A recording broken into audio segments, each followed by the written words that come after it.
Canal FM. Toto vivi a wino a wito mi do akina mi be mi do mi tole radio Canal FM di e bebe mi wene nwa e mi do ya Tissot Lambert wizon. Yo dai. A ho mi tode E fond. de viodi. De vieux mais ça mi sobido. Dani so. E to gotem. Mi tammi le bien toi dit. Mi to di mi gbade nya gbogbo ri o to tete yo me. En quelque ma nyan su bon le nyan si gbogbo le temps. Et solo me akabe kodo Africa be judo me. Et on avait mis un togo thème mais togo de cabe nya komi mi on a joué que le veto Abidjan ni mi avait priorité et il avait mis les marchés le fumana mi donc mi son information oh le marché de le funa mo lu de be lu de god de po e be on a lotui et nyo akpe et so mania que bebe gba ni matin boy mi gba se onu ni ese monobe merieya que près que on connaît ça et passation donc 17 avec du coup et ni des chanto les matins mi et non il a vanya wanjizande ya Jeff le Prince liko fondo ni soda bido liko ile ya amiata kwe mi agboade nu se anu le nywede passation atan le ani hwanyi so a o no yere nto ti won mera o to doji zere kai won mi atroba nya wanji Lambert bonabe ame atrongbe alo den akuzire ga ogba bla uno ano gogo togbe o no ano rafa fo ni donc oni togbe wa lo oh nyam le fi afodo pelo e vinya sikokula do la mega hogo yo jure mse suezo o daga ahumia ni soda bidwe amobia mi atakwa sira menyu buburi ni mnyon ke joyolo yo de pore do abo yo de wa yo de ko la gisi jiro ma daga lo bebe wana shole considère vers oh ya mfo a bien ti jon tala mfo na po ba mdefo Jeff menya bifemenya provocation imado nchine imado nchine et nyago gestion na mfo ya Lambert bibe de Kenya sikokla eduna nko amigaho wa mteli nya sikokla da gbonyo amigaho enyo Lambert zari ami le gbon mere obinya sibi aleke mi apata mi nyenenia we tri abenge ki we adengwangbe a o alo sosona amenono be dudua le meri vovovo le fiki ogbeda no to me be pokrobe akwalipoa yo chan mero poa ki won fifiade mero le to doji zere kai won alo egba kodo ndenti nde ko nde le ogbajaba wa odi ni jare de okrobe o passation o be a do pe o ya nyankani be et formalité là quoi mais dès que la tête doit dire mairie yo to parce que pas mais soit maire que non le funu monsieur noir et iko yone manuka bele kuma so pas au gouvernement protocole 1 le 2 et que mais noir mais des noirs sous quoi que pour na bolbe nya ogwarema Gabriel mi ama me yo o dogbache mi e di sato il t'a rien dit mais quand il a pris de contact quoi moi ce qui veut dire que il doit commencer voir et après les que keni et doit point une comment et en quelle population là ça doit signer la toto doit dire on avait mi mangwa table bi avait mais au passation pour au prendre fonction pour aller noter quoi mais et doit et dit voir l'autre d'accord et fifia mi blon les togo tem mais be nene maire de cas au passation ni so e kudagbe eso yaudagbe a e jowa trongbe nuke bobe so nuke we ile le dosan o ne le do amativa o passation les mairie yo o yo adogro kwata le kwaje ka do me le do amere munyo de voilà mim no ale wele la me wa mim se mim se nebe e be noa ele le do ibe ngbe cha troani nyake pe va do mia bo wa mi ma yo me ni fane mi ada pene to no be ba ko de fa pe adu baba na ho mi baba le glo mi ya we nu ya we ale si mi ba le ko bebe se do bebe se na amenu gba fo mo nene be le mo alo enyo Jeff le Prince e mer ye o to do divo nu ke si gbe to gómìnà ni ami le mo ko po me na so mer o gbo be wa o kwe uto dojia maglobe doajibe toto e mara kpameve enu kona be enua enu administratif alo le umo ba kpajia enyi passation de charge alo doko dodoli be nyawo va meniso fia nu ke la ni pratique le doabe o mea ya globe upon ke ni décentralisation en français o on be le dynamique munyi nu po kona be gbe ami wevo donc ne o souhaite à l'ongia o la pobe o dodo be nyo voa o do meri o ke un clefifia un bozen ka kabo to do jizire ka o donc kenti o kan fla e nu ke o la sono sanyi o ma lu ke mi ona be tampon lo caché ku to wa o la doli amo be ni ko meri ye on to fifia o haya hola filio ku to do nu ro lea mera de anyigba be jano la oto a ehia si pe ya polo mais on tu meri ado afilio san on tu me gbo haya ho la filio donc no ko en to ke kan egbe a 117 commune o ke wa no so décentralisation be se o me a commune ko ho re pe mle wa pata autre commune yeye ke nti autre commune yeye no so la que 1 egbe a gliji mle me san wa so gliji ja on gba ni commune dane ho wa trop commune la que 1 chef lieu ya ne ho donc a on ke kan autre commune yeye e na be nu ko les collectivités aussi a nimi so conseil de préfecture a o man ko le wasi plan asi pe kudo ordinateur o mero potio ke ume commune a met ton potio me o po ebe ke la ne hoya de lesan o la te no gba no wanchi boy wo nu ke le china si be la 1 vivia ele ni nous na mesi si be ho nimi so bureau ko le no conseil de préfecture mais a bureau on be a trop si be trop ou la 1 be bureau ke la 1 la tin so be bureau do so ifunu wa si be nous na mesi un ordinateur et plan et nous on quelqu'un qui oni o ma nous en avons o mero la 2 la 3 la 4 mais donc a e na mesi vide ne do to cha o de odora la que potio me wa mi aglobe ne no fifia ke amo jo yo be funu gba si be ke le gba ne a afra no va gbe ya légaliser o ma o la dun mera be ni ko lo la tu be caché be ko ko me be la sanye won ko we ne won ko ba do wa o gbe da ko vo panu o la no wo da de o la o la no wo da de wa on po o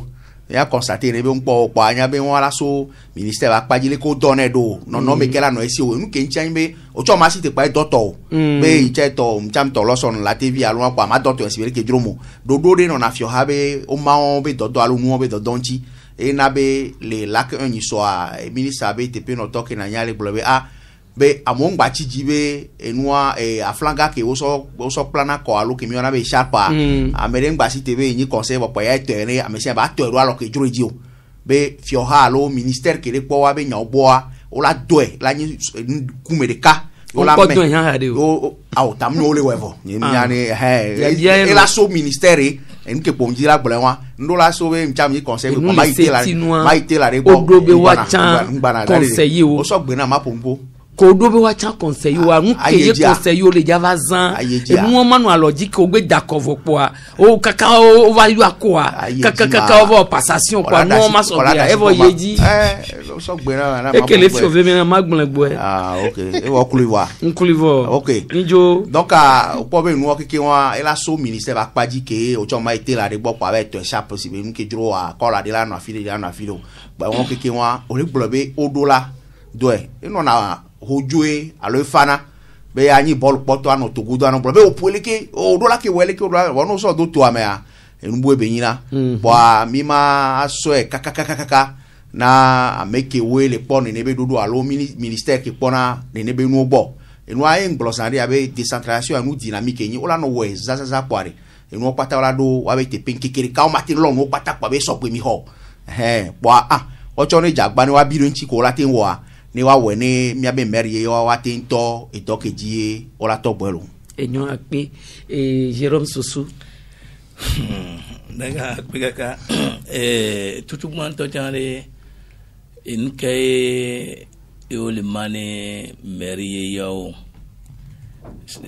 nyani sokoto inu ne mi no ja kaflan mi ko nu go mi bidia au man ou en tant que boy qu'on va on soit nous symbolique de boy au va maintenant c'est vrai que Jeff Bleu sans fiso année hosodo so pode wa matériel que les mairies commune à 600 yo commune de Capé les gens yo trois mané commune Aminé les Egbemo conseil de préfecture une commune yo en fait et nous ko we so mano quoi et nya e njibe maglo quel les wa 600 est-ce que tu m'entends et matériel que ça soit matériel roulant yo informatique le côté et que sous ça les services sont bien les départements que les services et que soit que boy on va voilà on va le megbe kaka va le mais les deuxième chose à personnel qu'il y a est-ce que personnel en sous 100 avec on a dans le service au sous 100 king boy ekbea on va voir les sont anti on les deux ya fini les 117 communes avec quelqu'un au de amour que au de amour les so ya fi kwata est-ce que et on a des sous en talking boy donc il y a ma bloc pové le processus de décentralisation a commencé le créer et t'attends les sur à forme et dit pour les caca sinon en réalité podo amo do mairie chuko do bâtiment de bo amido to so ami gomi gawe haya ho bodo le gwangwa milana wa mi mjane amo so ami gomi ga haya ho amo mnyafi ko ami comme de possibilité wa mnyafi qui concrètement wala te ériger neme mairie à don wa ebe gbe abe di conteneur wa di flèche no wa c'est vrai que no gbedo lo dia souda l'acteur lo etanyo ya mais mairie a nous pomeni parce que et nous beaucoup service beaucoup de lebelo yam yi comme avec comme mairie a notre mairie on ma canadian wa comme et donc a ming baso no keke so no gbegbele no nyang ponek bobe ni mi gbe fon gbe ya nde we pa gbegbele mi poye mi so na egbe a je no le amole o school o to nya o ma wa o le chômage mais nyang po plutôt to j'avais occasion meni ne wate à réduire chômage avait décidé que l'état pania on a été recruter jeune la marée ni neme c'est puisque globe na be ke gbowe mero la to doja o la formation non nous la formation en réalité a ni neme jeunesse a o la te recruter avec bogore o la marée ni neme meriom étant la tique mais école au vie tampon leo inde que papier en tête inde que pour les noirs bon et noir c'est passation ka moteur doji mais la ka moteur doji via mina gawe no délégation les et noir les ko yona ma délégation spéciale mais comme allo délégation spéciale va signer non va gbe a délégation spéciale va signer nous et des fois et les moyens noirs on bloque pas et municipal yeye kemi oya mjani nous pour la conti si be nous au dredo no ikola soeur problème pour la ni et wow et vai et vegwa amoko javai et municipal tongoa et me ola va constater no be togodo a fort et commune benyami nous so commune et a kemi le do jare mi a dit que vous a baisse de beni et ne permettre ja so ni ba blele moya nous kaka to tande pe avec ça dit que avec pe kanedibe élection municipale on l'a tenu le juin me va yo et 30 juin me va yo et opposition to tam le sur et ni nous que va sola va et dra do pe les d'avance au globe kanedibe na be neni be e be le comme tampon le même temps pouvoir tant que le organiser l'élection tom le sur. Donc à difficulté elle a dit nous que peut-être mais ça va tirer le son le main ni deuxième élection municipale que là va et il va non le que voyez totalement dani nous les troisième élection et la constaté et doit va ni et il faut nous la prober Togo l'élection municipale et erreur qu'on non les deux élections qu'on va y mettre et corriger troisième et nous Jeff le frère sur le quoi le dia dans glonyama si tare de pobenade les mi so pe ama ton vai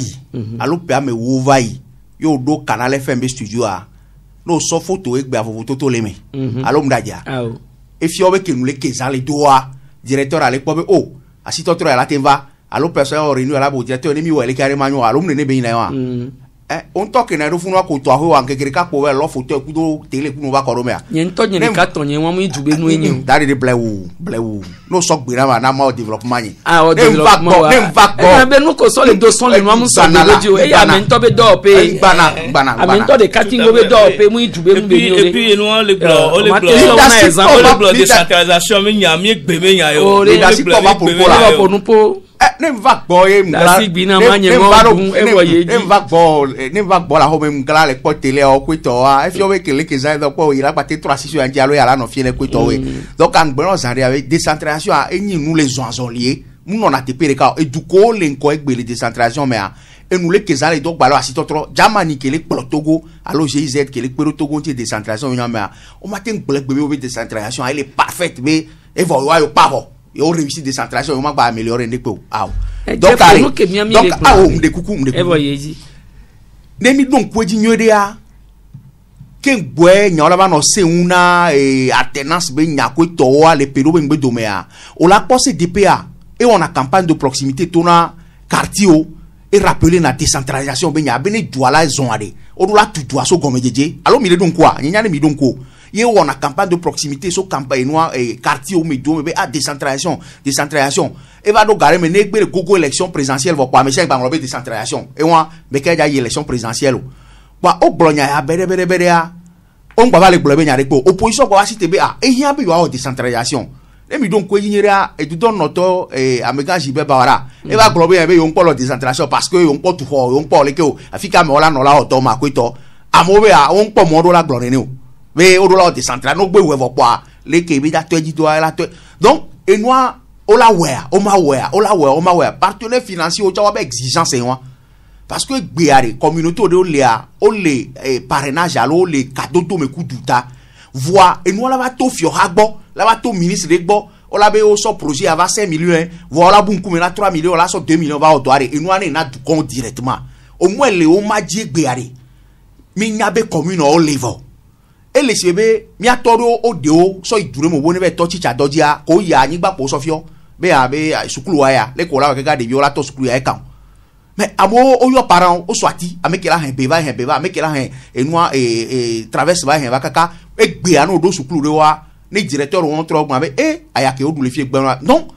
mi ma po gborobe on so gbe on do la nya jile jombe o wo décentralisation ya au moins le o ma diade le o ma di fifiade enu e do on kun ko mi le glare vire po lava o ma tin wo pata zerika o donc ne effort ka mo le wo Jeff le Prince oui la dernière obi o passation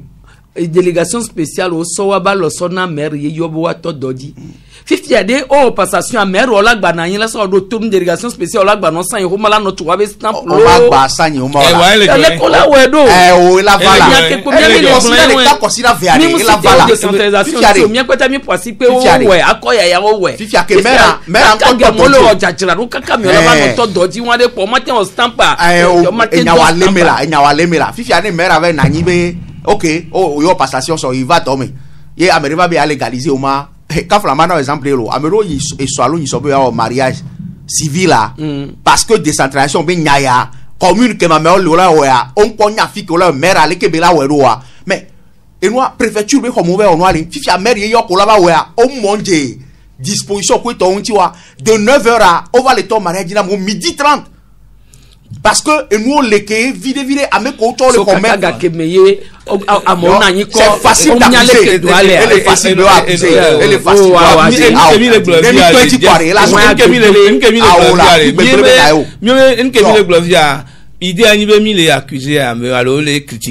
pour rien. Il faut toujours commencer quelque part.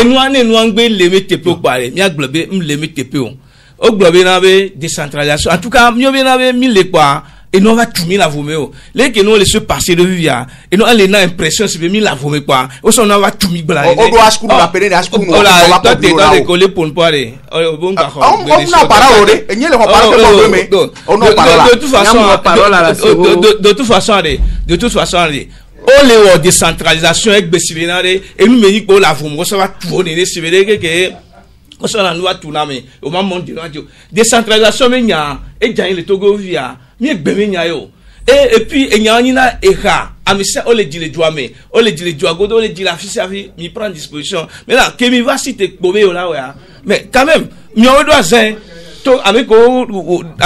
amowe do azami so élection amowe wa do azabo la passation de service alors amowe wa do azabo ne on est dans mo so ifi amowe do azabo ne mano we alors ken le ni ale nka o matin awon ko ni élémentaire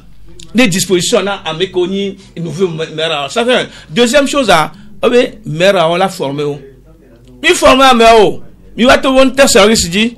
que la donne que o le blofi exemple ko mais on nous grave de parce que la trop down ni ntoyan la te no piro parce que mi ko na formation mi de pe ame o mi ko bi ame o de yi avec hodorato l'école te walo et kencho mondio et donc et nous ko le bricolage pur et simple on daté wo et nous qui et nous concret ko on matéo c'est pour ça nous les que processus là bi commencer le nyama quoi et dit pour les kaka ko et au contraire on est trop bon de il y a trop de délégation il y a trop de délégation mais on n'y a pas de bon est trop bon de mare nous trop le béné amo fi que le la former amo rapidement on est du moins au passation on est sans meilleure formation nous on y a donc là on a stop et nous élémentaire on est dit te pena à moniteur non il a filo là quoi et nous délégation spéciale le balé signer ko ma fi bien que mi na yin bien o le signer le ponye mayo il faut no mi ko o balé signer fi bien il y a que un stamp pour arriver à o mari tous les jours légalisation mayo na ni parce que mais c'est pour ça que mi le globe nous ya manya et o fanya me so gode pas ta mi ya be fanya bon le to me na de o matin mi ya mi bele no ni la et o matin ni ke kere kaola ni gbe o ke matin ya so di ola o ni no ke o mo élémentaire à nous coller que ye mer la tan ho ma fifi au moins papier en tête nous 1 minute ni no so papier en tête ami tu no so et nous nous le tampon ben nous obelani et pour David parce que mes minutes mais 100 jours yo la gba on y a mes mère élu une journée à l'autre demi-journée et ben tampon le dispo tampon le bon il Jeff le quoi la monsieur elle a tenu l'odeur administrative nyan le keke mon on a deux puis que nous globé au d'accord on y a le que professeur do ne joko le chamera en la que pour la se tamponner que meni be nous que mi le gbon won be no ka wa ye no ma ten so ko mero wa to wa be do ti fi akon po we wa de ka ma po we be ndolo le a ma gba ni nu ka ma po négligence won ne me o popo ho là ça peut se comprendre voilà ni be nous tampon que la te permettre na me va wanya be chale no action mesureka e wo la ni nu que la non popo ho wa o tenji para so gangan wa dare wa o tant na mo wa no gomena no wa be do mi le gbe won fifi ana mi abi le tante abe gomme vo ye du comme vidéo be ya odo de ye ho ma de o la sanya de du comme mère là o ebe do bien ho ma instantanément ma ga no te kwa me de e do ebe la we o maria civil me ala e commune me wa fifi obe mu fi mi la o maria civil lo lekele ke administration be faut te belani et nous on que mi le gloire mi bleu wa on l'a corrigé peut-être que semaine qu'on va nous on l'a et voilà on l'a corrigé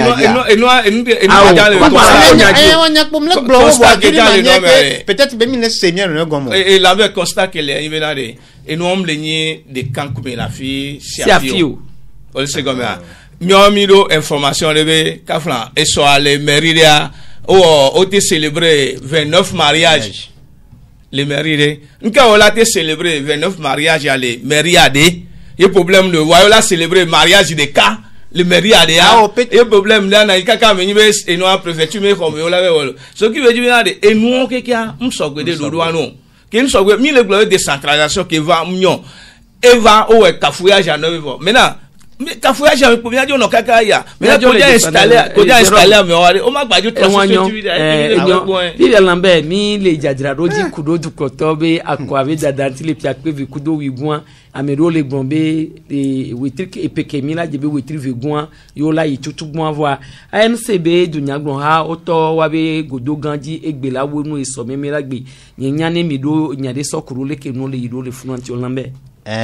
mi donya bitukindo mi kwabe ke auto congrès nous be gomejeje gbea et parti politique ovai société civile madame Jamagbo agbeyo me Nathaniel Olupio le ke olea oko le président oko pompo vovayi et congrès effectivement tout dit et seulement que nyamate bloc wenibe et nous yeye rekpe mjavani et nous la va à tout mais so avec le commune me fa pour la va sauver et ya élection voir seulement ne au le doto parti ou parti gagne meni mi parti ou meni c'est bien que habitude de ko ko no UFC mais et que pour ça bah il faut nous voir et d'une part s'imposer seulement tant que va le terrain dit par rapport qu'on a UFC mais et temps vous tout va notre temps mais quand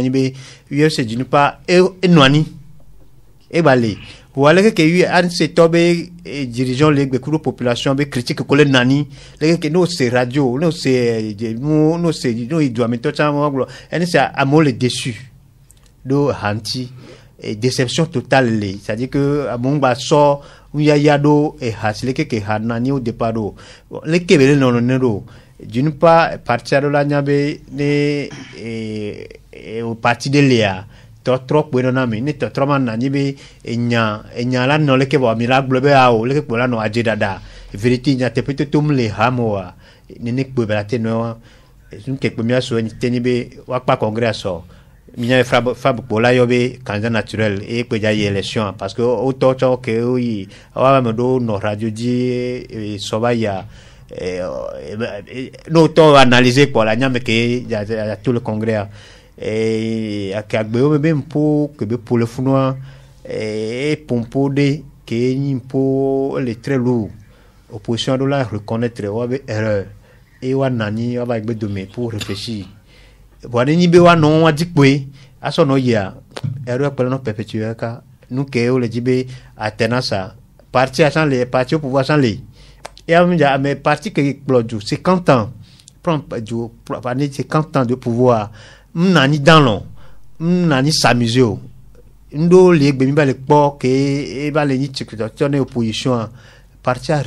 au pouvoir réfléchir et poser acte le d'aller nous on a bien opposition et 4 mois après toi bien d'accord février mais en réalité février mais au-delà d'accord il y a élection quoi e bemi a fifi ba opposition va le dit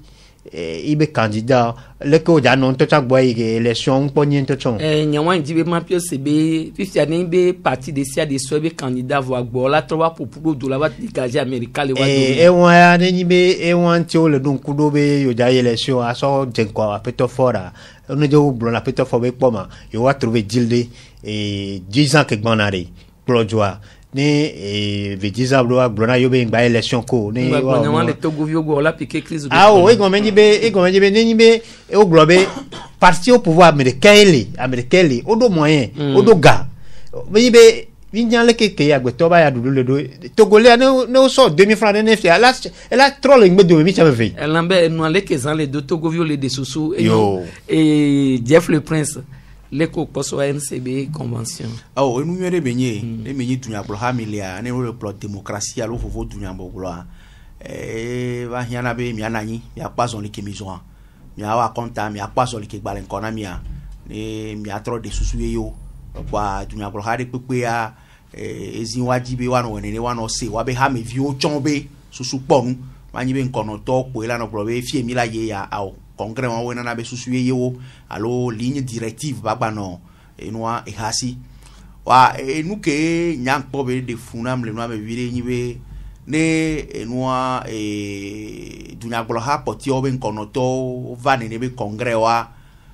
ona si be adukunu adometo le vobe kantata ke parti politique ona wa e de na funanya e gbo wa we e wo si bebe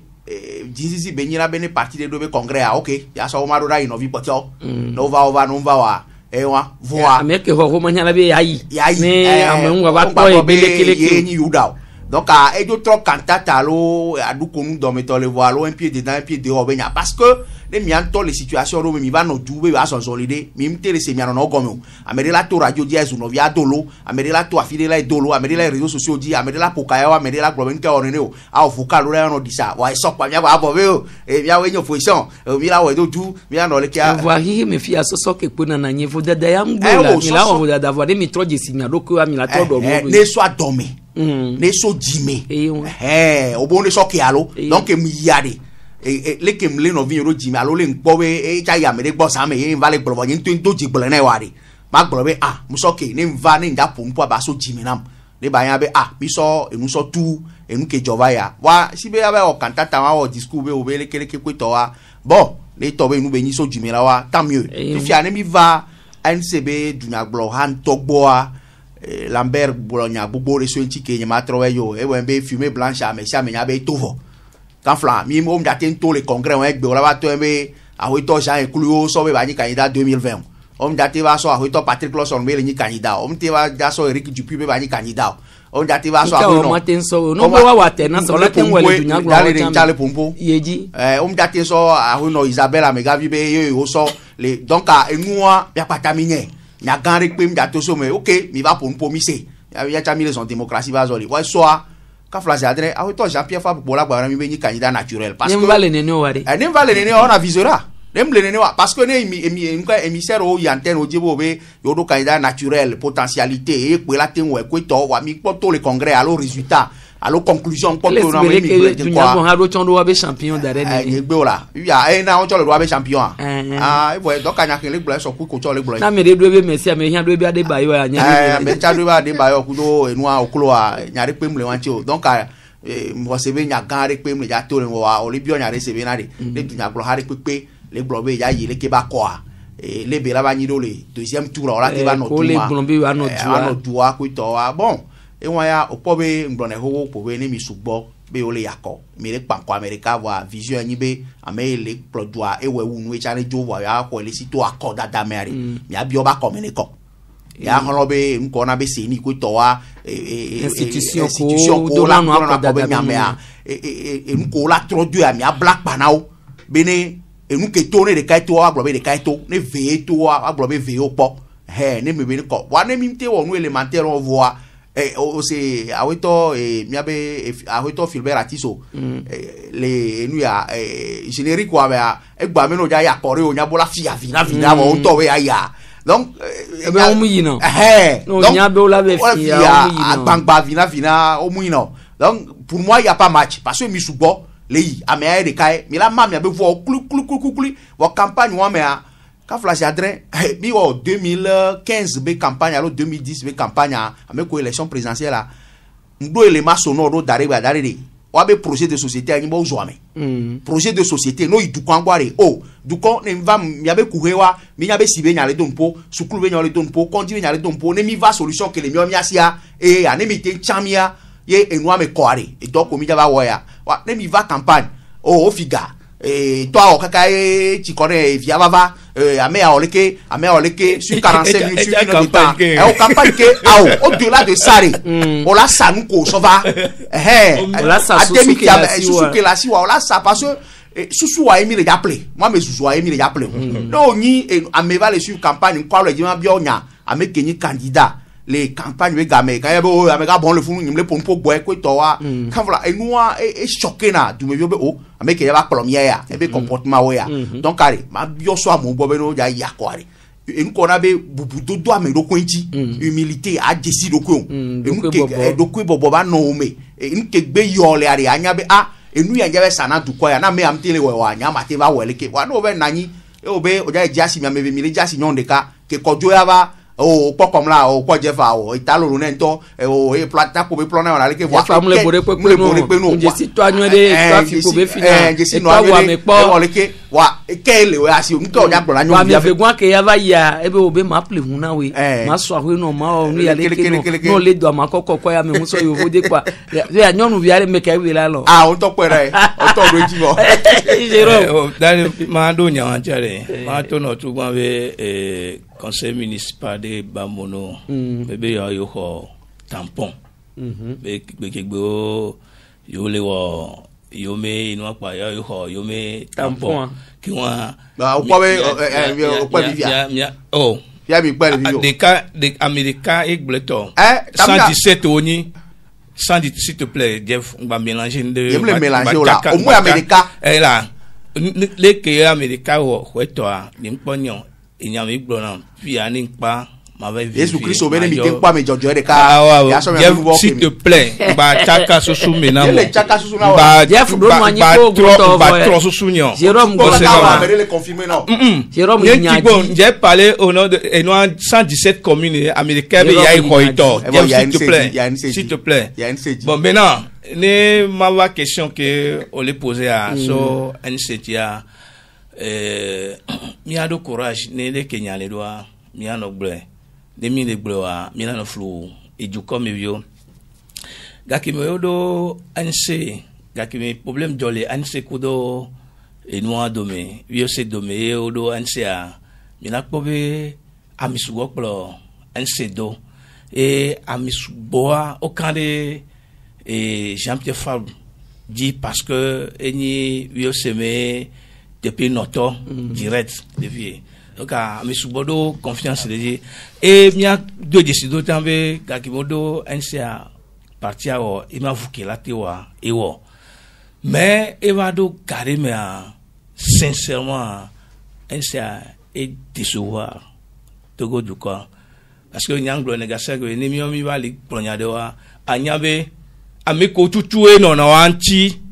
o sona mono nan kono alo no na oglawe yodo popularité o le ka nki tutu am otro glona na mi ogbe siagbe ya et témoigner na mi glona be e ga do garder me NCA au populisme bientôt nyao et confiance que tu me vieux doré NCTV yo la tikpo yo me kuke ne yo me et surtout attenance menya dunya ko ngale ko kwentele attenance ça va le Togo et de se voir amen il faut y a de courage ni mi agblene maintenant au leur congrès egbe kudo eso naturellement no gbe allo généralement né élection et djine élection mi gamigbe sou no gbe leur congrès quoi anyabe oya chan amekela yi akwa oh enke pataye opposition allo du mevieux pata gbapotole soutenir egbe on est jagwagba on est au de Kankume alors on est au de Ka ne wa sok panko aso America for nyasigwe emi nya ipele ebi nya dipele kaka kengwe ense watole c'est 14 mais alors ko ni man fondateur premier fondateur né c'est 14 ans mais egbemea quoi qu'on dise alors nya que ogbo kaka de mo c'est podro di on kika ense rejeté et donc candidature à l'opposition opposition histoire démocratie de nous saint oui et rejeté même Togo yo nya go kiko le gla rejeté mais en que mi wa se poter o le candidat naturel Togo yo gbe no bo ngba yi se opeme no toba ko yo hodo ji o mu yo anu ke gbagba wa le Togo yo gbe nke na o ma evo inyawaji et nous do le aller nya ni di na ma wa no pleo parce que ni mi Togo gba ami subola jafo kule be na ibona evo inyajima yo do na gogo me emke ya globe ne gbe me atele globe candidat naturel président idéal président allo personne naturelle qui est la té ou attenance c'est-à-dire apeto fab ni nyamse depuis apeto Eric depuis mais et nous so mais c'est mes émissions sur les dans FM et bien c'est apeto j'ai écouté les Victoire Fema et nous depuis tout le monde apeto Fabra néo terminé et soit la seule candidat né élection maintenant parti que l'opposition mais ce qui veut dire Amichel a été ça Amichel un demi champion Amichel un demi candidat naturel Amichel un demi candidat idéal maintenant ne va il n'est allé une comique pour la salle et déjà trop de tia alors quoi le yagwa no pire et nam le bio c'est benembe parti de sia de dégager et be candidat voiré boyo là ba no du là ba soit américain non mais on date wa no du parce que ne mi sami do min pour le du am fio globe nale nous c'est nous c'est-à-dire que mon américain globe lui c'est lui moi c'est moi américain globe nous c'est nous et donc quel est ninia on date wa no du so we o da wa tan américain et nous en goût de benyae ou venir ben problème qui tolle et nyam le pobe on le trouver sur alom le honona le gbemoa ni so ke no ju on ni so no ju ko no ju a obe yola ino ola sinime ola pa me amini la no sinime ko no ju a odo force revendiquer nous au moins au port de aucun bon temps te bénéficier maintenant ekbea on va les ni de cas on va violer de cas mi le fichier électoral mi nya bisegwe mi le glo et le ko glo na ma et élection mi ko mi nya bisegwe mi le glo délégué ko là non et nous bureau de vote mais les territoires dit mi le glo avec ko là te no capable ne procès verbal no signal là te so mi le glo no que mi ko les pas solutionner on va vivre all les ouais des cas je crois que on mi lo que a ou aller effriter et obliger pourtant maintenant nous va terminer nous on top pas ve yo la te terminer mais là non yo la des cas ye au premier tour ne unimbe wo mi fruit ko mi ono alors on devait potaminer no we awe ma covid tout kide yo te va deuxième tour que on mi akole que là va non wa ne uni ava gba mi gba potaminer sur que pour na terminer ça be kao un coup kao ja wa ola po la no funu la igbangba wa uni la ko 70% 150 quel est le défi be no ya américain to chan ya uni mate won e pour le glo nya le kan pour le glo mais no yi américain ya au moins elle a de vous dîner une ville tété mais ni si on va mal de cas surtout que élection mi le glo gasa ga mi le corps mi le glo gasa ga fichier électoral mi le glo gasa ga mi ko na mo na bureau de vote mi couvrir la territoire ni ba le glo mi agba élection mi agba yi ka parce que peut-être nke ya monsieur milenia monsieur mitonia et moi du me vieux pe ani amiko la gba subir conséquences et na nglo na gasa ga ne va do ni a du coup la décide du coup elle a prendre décision du coup elle a choisi même que mi dawa va no be a o pe la do dira métier en tout cas 2020 nyang globé na on les boucler ne foro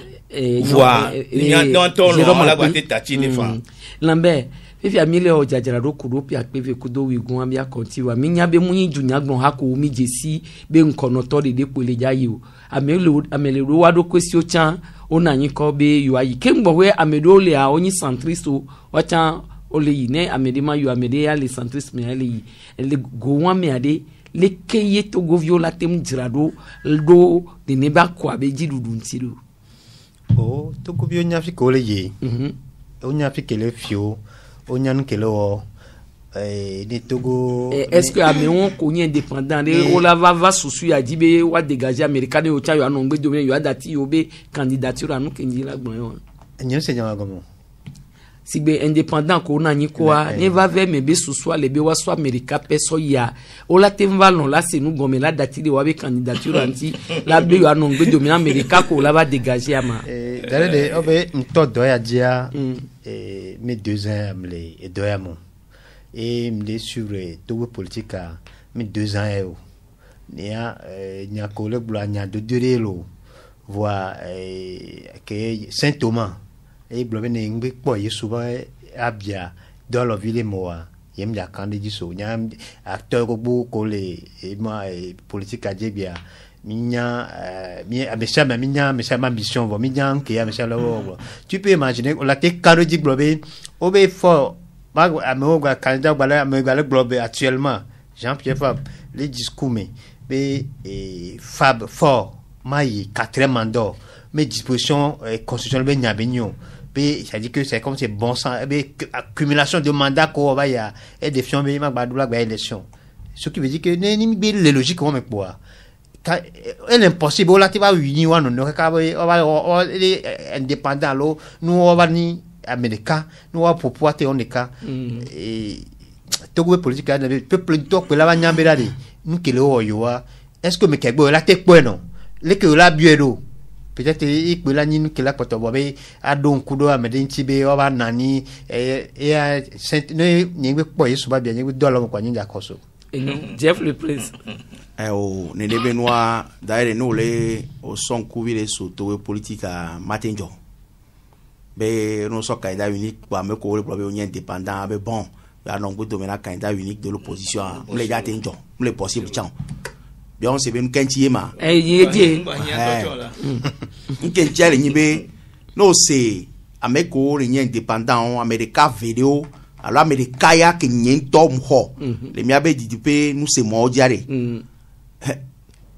et les blancs et amégan ou à hoito poda et les candidats indépendants et les blancs benade yim susu bobe yava politique alo ya nani ko be ay proto ba ko mais ho ke le wo dole du ame BCAO be odole alu on va dejo ve ti Sénégal be odole fun ka le hoje me kemboe be iche va le dafo to megbe be ya élection ya FMI ya élection présidentielle ari il est quoi be epe gbanwe ya to go ba politique abe o a to tro de pentom le 20 o c'est-à-dire que et avec l'opposition acha et avec les partis au pouvoir acha si be et nous gagner la 3 là mais la somme yeri va yo les déçus ah ne icha si be dume vinene ko ikpla les filles à ko ve ikpla les dutali kamo plan na dudo les que parti politique do avec les o le plodu o la te nani la blodu benya la posé la be o no vi e doa ben terrain mi la ko vo ma nyibe e nyekele plodu be le ke be la nyiwa be nwa we le tutu kaka e le nani ko egbe donc no c'est mo be logique Amérique pe njaba to na egbe be nyi candidat l'opposition be njane annuler be candidat tu ba plodu jamais e gba glochan we c'est compléter to avec il va les deux décider parti au pouvoir à tiens que d'autres partis de l'opposition du voir aussi ennemi et on y nene oui on me fait un dollar ni et un gros autrement bel duo mais avec le produit comme le produit on a ni dans la doublenya yo l'ennemi fille ya ame ya nja kporo via no yo la ba me an po mo la yo ibe ni va o ame ya do la yo donc nous le kicha wa eduke mi ja kporo ya bo mi be o ma na ni la produit wa be nya wa et des fous vidéo et du coup on les blobe nous c'est on les alternance on les va ka flashadrin ame il azipedi les plodoa muta me vebe tori ame que l'opposition me cham ta me tomber tori ya te nani la blobe on no vi et nous aller kele mi agble la semi voi yo do po be en ko na be ala me da dome allo alenya de ka allo yo wona be hen wa menji règlement de compte ne wea e won ne gbelepo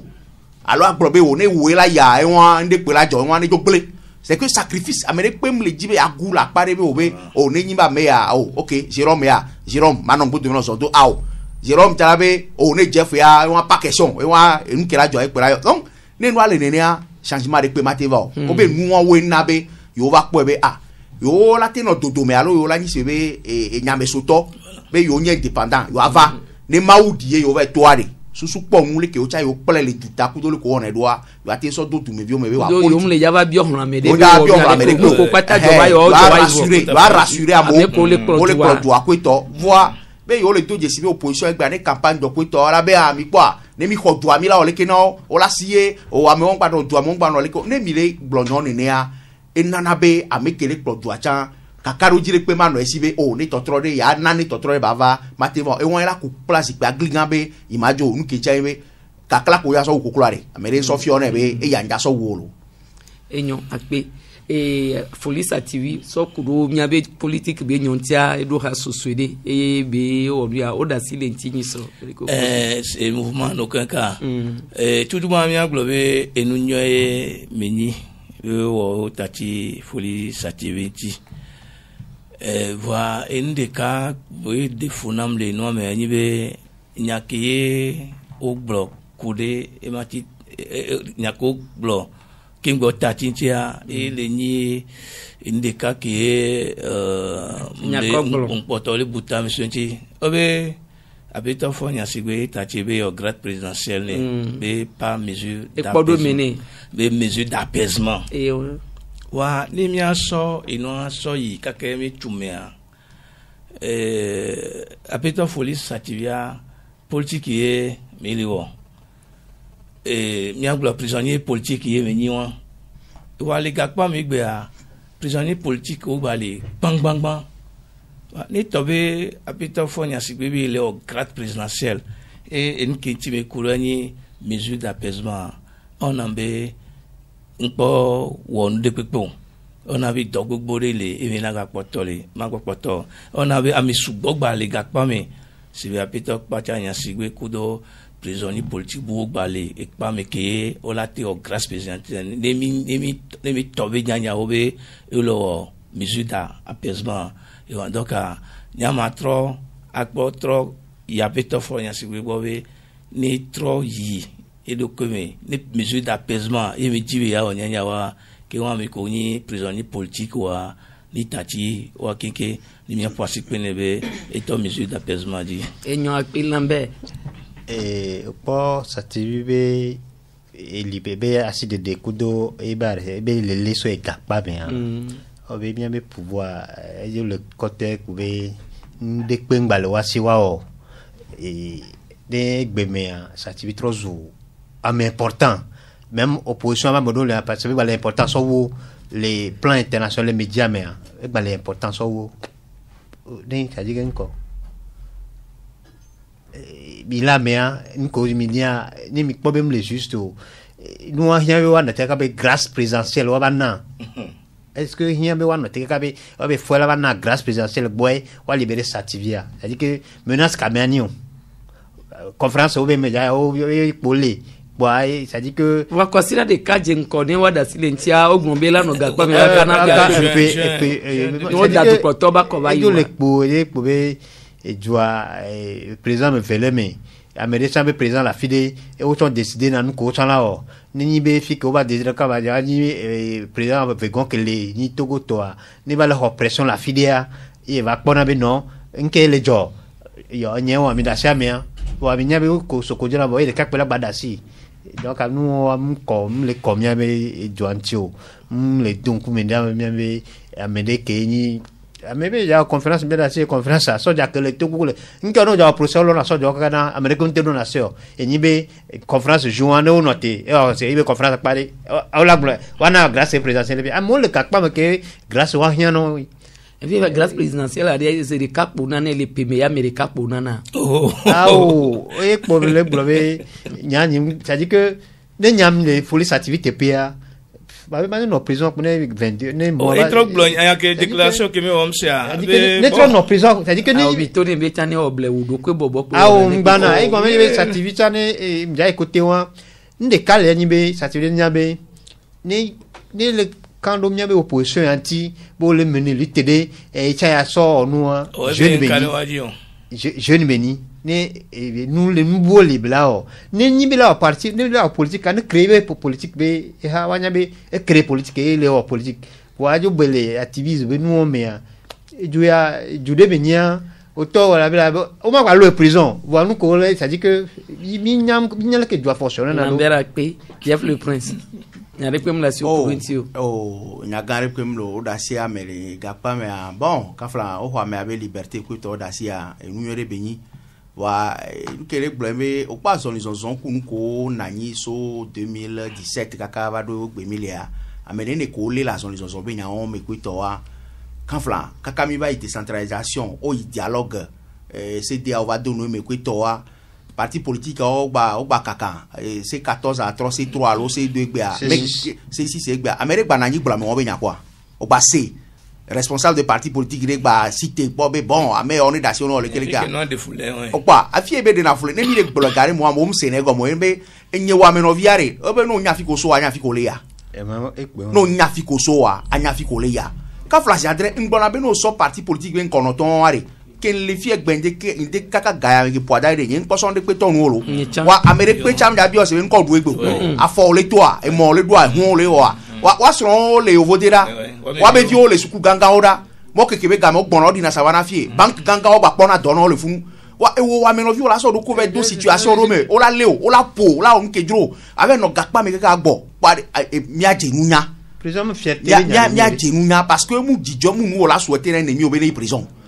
voix ne onto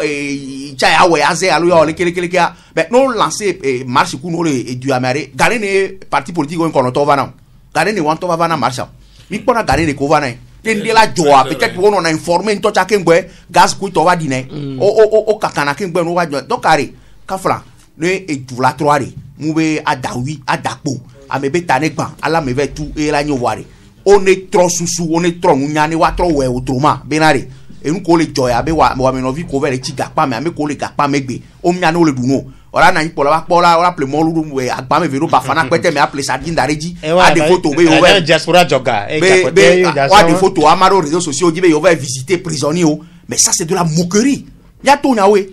donc ari no la lebe na politique ala autrement on lebe na politique ala autrement ne ko ko bola we do autrement wa we do buo we no la we do boare mu na wa mere be zanfi je be ya candidat il est candidat indépendant e bole be yo mi kento la mi no politique a mi kento mi nani mi agbole wa mbe politique de la chaise vide oh na me mi da pour beaucoup voilà on est azande les fifia Togo be ti triti du nyagno ho kudo propia o dona gola za no prono ambassade o ambassade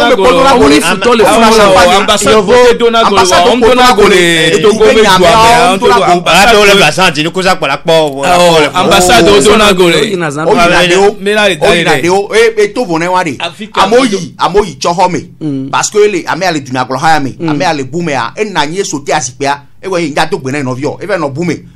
dubu dunya glo habu chava ke pe ba me le fi oku omnyina wa e cha sote dare fi ame ale ka ba ti do me asipia me ve do me o le pe politique la fi ko we premier ya politique na be no vi ku fofo igbe amo ngba le dogbe amo tiri wa no parce que o yo gboro beleke alo o la pa ya alo vision wa o le pe bo no ane no leke ego amola attaquer dans les réseaux sociaux dit parce que me le bloquer mi on mi les sous Kenya côté bien magba regarder dans la même direction mi anti démocratie voilà mi assez gomme kafla ne mon popo balé mi sukulu mi nyanu mi pa place sukulu toare mi a o politique a autrement benade c'est mi be no vinya le pon no abele ke pa ma e la tro suketo alo ma leke ola alo ave no sui ave no blebe nyana mo be wawe le dunu o hoga o leke kafla nyikene ro via ne nya fi ko hoga le a dami o gane ma forma no funwa bo